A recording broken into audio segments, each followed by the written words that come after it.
Mob Life, and I'm back. My voice a little hoarse for yelling at these games for the past couple days. Past few days, I've been yelling at this Boston versus Miami game. Was a great game. Nuggets versus Lakers game was an even greater game. If anybody think that these playoffs is not exciting because all these games, you're not just seeing clear blowouts happen in these games. I mean, we got a clear blowout, Game 7, Clippers versus Nuggets. Let that sink in. For all you Clippers fans and haters, Laker haters, Laker switchers jumping from team to team. You're a Laker, you're a Laker. Once you jump, that proves you was never a Laker. But anyway, we ain't been getting a bunch of blowouts, and that's the beauty of the bubble and this year. What's been going on? A lot of games been close or coming down to the wire, and that's great basketball. But I want to talk about these Miami Heats, who everybody been sleeping on them all year, and for the past couple years they've been overlooked because they was developing their players, and a lot of these players was already shaping out to be cool. And Dragic is a former All-Star. A few years ago he made the All-Star team and kind of been down ever since. But he still put up solid numbers. Not All-Star numbers, but solid numbers. And due to his age, Miami was looking to trade him a couple times. And he got it together. Now, this Heat team is so good that the one thing people overlook is the players' production. When your superstar can only average 18 or 19 points, your number one scoring option, your main star, can only average 18 or 19 points, and you still have a great record, a winning record, a championship contender, that's great coaching. That's great development. Because like I said, they was already shaping out to be a good team. And for anybody who listen to these dudes make up shit and say the craziest takes, Bam Adebayo always been a good player since last year. He was voted in as an all-star alternate last year by the coaches. So anybody want to say, oh, he just jumped out of nowhere this year. No, he became an all-star this year, but he was already an all-star alternate last year. They already seen the potential in him and seen that he was a good passer, and he could score the ball, a good rebounder, and great on defense. And I remember it was a trade. I can't remember exactly who was trying to get Tyler Hero, Bam Adebayo. It was a crazy trade, and Miami was like, no. Of course, they wasn't giving up Tyler Hero, and rightfully so, and that was a great decision. Why give up this little dude? He is awesome, especially for his height, and he's a rookie. The man is awesome.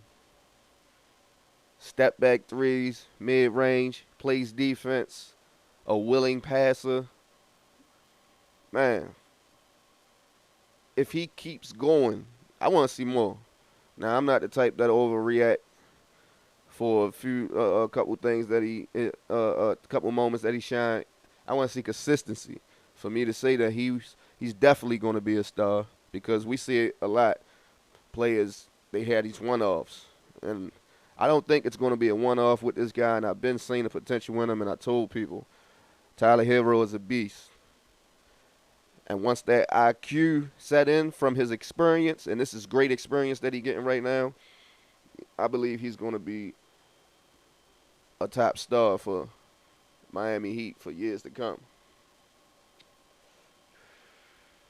Now, Bam Adebayo, he's in double figures, averaging, I think, 17 points, 18 points, something like that.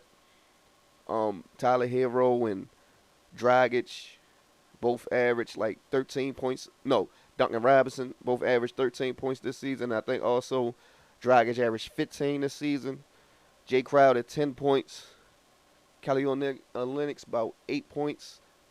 I mean, you got multiple guys averaging double figures, double digits in points this season.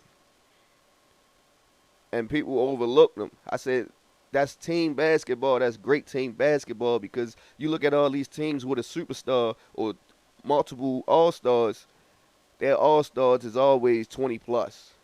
Like they carrying a lot on the offensive end, and Miami don't have to do that. That's what makes them dangerous. Not that, oh, they got Jimmy Butler and Bam Adebayo, two all-stars, and got to go up against other all-stars who put up monster points. No. They have a whole team that can score.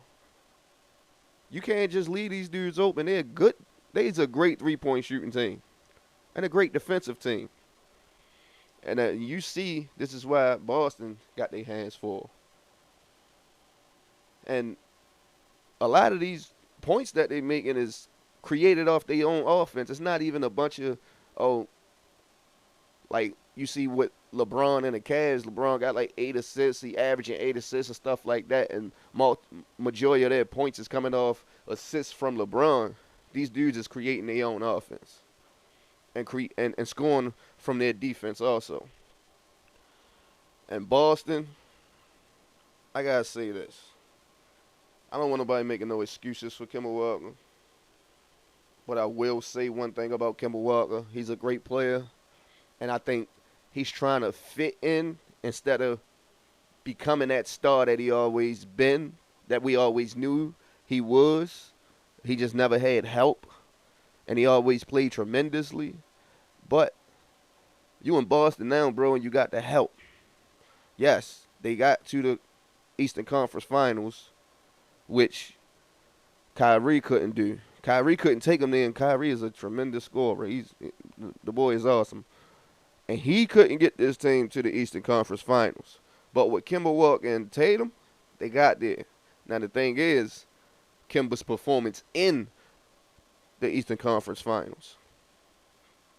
He got to be that star that he was in Charlotte, that offensive beast that he was down there, and just take over. Say, forget everything else. Forget about passing the ball. Let me go get mines. And that'll open it up for the rest of the team. But I think he's too focused on trying to just fit in. You know it's your first year, but still. That's not the mentality you should have, bro. You've been down Charlotte just missing out. And now you got your opportunity, and again, you're missing out. And one more thing I want to say about Boston. The team ball is missing. Marcus Smart, you need to get it together because you was a big fail in a lot of this offensively. Too many turnovers for you to be cussing everybody out in that locker room down the stretch. You was very disappointing.